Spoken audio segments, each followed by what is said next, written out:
Hi everyone, I'm Michael Beeli. I'm a senior in the college. I'm from the LA area and I'm an economics major. So I'm presenting research I've done for my senior thesis on public health and international development.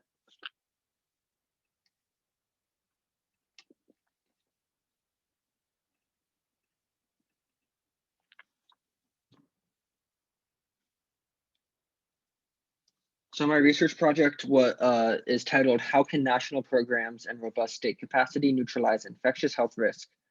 Quasi-experimental evidence from India's National Deworming Day." So essentially, it is a international development and development economics focused study, which well aligns with my future career goals. I'm aspiring towards a career in research in international development. So my research project, as you may be able to tell, is an evaluation of India's National Deworming Day, which is the largest single day public health campaign in the entire world. And essentially, the goal of National Deworming Day is to distribute these pills that treat parasitic infection by worms known as soil-transmitted helminths that treat it very effectively. The goal is to distribute these pills as widely as possible to children all throughout India. The campaign was first held in 2015 and is held once a day every year since. So the campaign is held largely in government schools, which make up about 60% of India's total childhood enrollment. The remainder of children attend private schools. So I compare before and after outcomes between public and private school children to estimate the impact of the deworming day on their educational outcomes. And I also make a comparison between states that are deemed as having high state capacity and good public health preparedness and states that were not deemed to have these kinds of levels of preparedness by the Indian government. And I comment on how these differences affected the impact of National Deworming Day.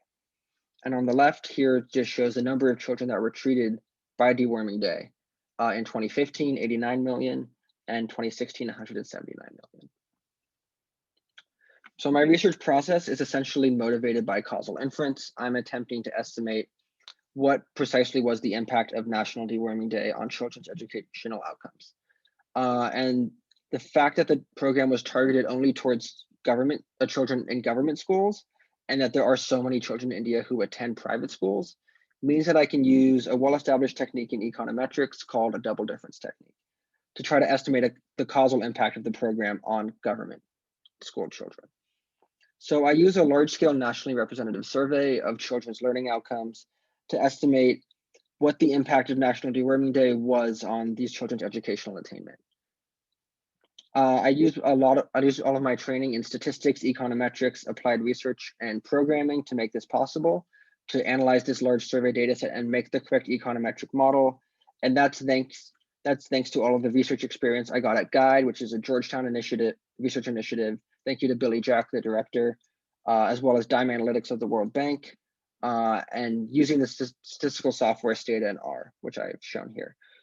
Also, thank you to the Azer Center for providing me with the high quality data needed to make this study happen.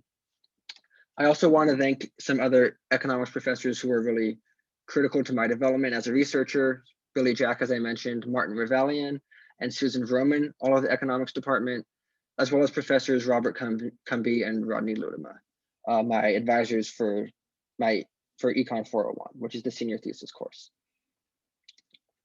So to present my results from my research, essentially I found that National Deworming Day had very significant impacts on children's learning outcomes after its first 2 years.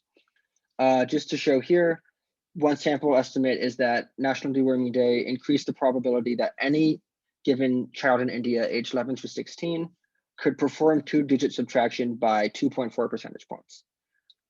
I also perform a comparison between the states that were deemed as high capacity or being prepared for public health operations and ones that weren't, and I found that the effects were almost entirely concentrated in states that were deemed as high capacity.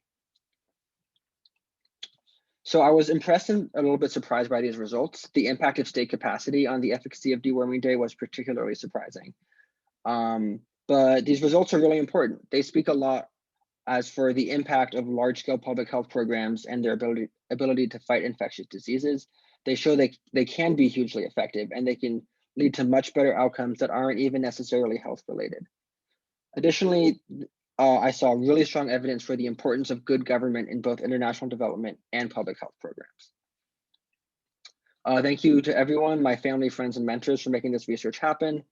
And as we're in an era of reckoning about the impacts of infectious diseases, I hope the findings from this study prove themselves to be very important. And if anyone was interested by the study itself and likes the idea of deworming the world, I have a link to the charity, to one of the world's most effective charities, which is Deworm the World. Thank you so much. I appreciate everyone looking at my research. Thank you.